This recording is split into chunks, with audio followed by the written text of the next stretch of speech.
शुभ सकाळ.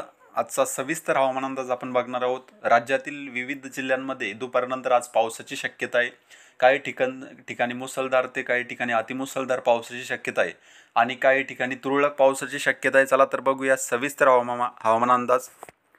यामध्ये नगर जिल्ह्यामध्ये मुसळधार पावसाची शक्यता आपल्याला बघायला मिळत आहे.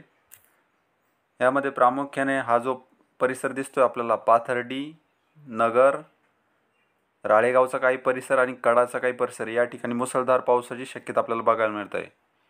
त्यानंतर अलकुती, शिरूर या ठिकाणी देखील पावसाची शक्यता आपल्याला बघायला मिळत आहे. त्यानंतर हा जो परिसर दिसतोय जामखेड, चौसाळा या परिसरात देखील आपल्याला पावसाची शक्यता बघायला मिळत आहे. यामध्ये हा जो परिसर आहे या परिसरात आपल्याला मुसळधार ते अतिमुसळधार यामध्ये कैज, कळंब, चौसाळा, जामखेड या परिसरात मुसळधार पावसाची शक्यता आहे. आणि इतर जो परिसर आहे आजूबाजूचा या परिसरामध्ये करमाळा असेल, परांडा असेल, कर्जत असेल, श्रीगोंदा असेल या परिसरामध्ये देखील आपल्याला पावसाची शक्यता बघायला मिळत आहे. मात्र हा जो ग्रीन कलरचा परिसर आपल्याला दिसतोय या परिसरात मुसळधार ते अतिमुसळधार स्वरूपाच्या पावसाची शक्यता आहे. त्यानंतर दौंड, सासवड, बारामती या ठिकाणी देखील पावसाची शक्यता आपल्याला दुपारनंतर बघायला मिळत आहे. त्यानंतर लोणार, फलटण या ठिकाणी देखील पावसाची शक्यता आहे.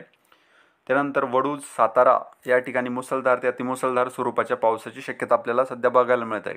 अकलूज, पिलीव, सांगोले, पंढरपूर या ठिकाणी देखील पावसाची शक्यता आपल्याला बघायला मिळत आहे. त्यानंतर सोलापूर या ठिकाणी देखील पावसाची शक्यता आपल्याला बघायला मिळत आहे.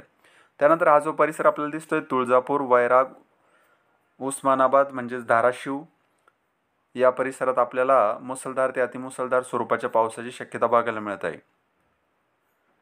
त्यानंतर पुढचा जो परिसर आपल्याला दिसतोय तो आहे कळंब, कैज या ठिकाणी देखील मुसळधार पावसाची शक्यता आहे. बीडच्या काही परिसरात पावसाची शक्यता आहे. माजलगाव, पाथरी या ठिकाणी हलक्या ते मध्यम स्वरूपाच्या पावसाची शक्यता आपल्याला बघायला मिळत आहे. दुपारनंतर राज्यामध्ये आज पाऊस सक्रिय होण्याची शक्यता आहे. जालना, देऊळगाव राजा हा जो परिसर आपल्याला दिसतोय या ठिकाणी तुरळक सरी येऊ शकतात किंवा थोडा जसं वातावरणात बदल होईल तसं पावसाची शक्यता आपल्याला आज बघायला मिळत आहे. त्यानंतर वैजापूर, श्रीरामपूर, संगमनेर या परिसरात देखील आपल्याला मुसळधार पावसाची शक्यता या ठिकाणी आपल्याला बघायला मिळत आहे. हा जो परिसर आपल्याला दिसतोय कोपरगाव, सिन्नर, संगमनेर, राजूर, श्रीरामपूर, वैजापूर या ठिकाणी देखील आपल्याला पावसाची शक्यता बघायला मिळत आहे. त्यानंतर आपल्याला नाशिकच्या काही परिसरात पावसाची शक्यता आहे.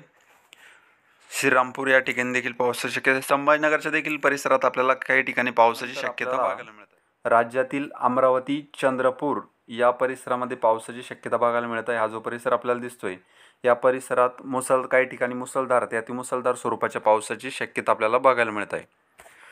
यामध्ये प्रामुख्याने उमरेड, वर्धा, ताडोबा, गडचिरोली, भंडारा, नागपूर, कोदली, आर्वी, यवतमाळ, पांढरकवडा या ठिकाणी आपल्याला पावसाची शक्यता बघायला मिळत आहे. उमरखेड, हिंगोली, नांदेड, वाघाळा या ठिकाणी देखील आपल्याला पावसाची शक्यता दुपारनंतर बघायला मिळत आहे. अर्धापूरच्या परिसरात देखील पावसाची शक्यता आहे. उदगीर, देगलूर या ठिकाणी देखील आपल्याला पावसाची शक्यता बघायला मिळत आहे. जवळपास काही परिसर सोडता राज्याच्या विविध परिसरात आपल्याला दुपारनंतर पावसाची शक्यता बघायला मिळत आहे. तर हा होता आजचा हवामान अंदाज. हा व्हिडिओ जर तुम्हाला आवडला तर व्हिडिओला लाईक करा आणि हा व्हिडिओ इतर शेतकऱ्यांपर्यंत शेअर करा. धन्यवाद.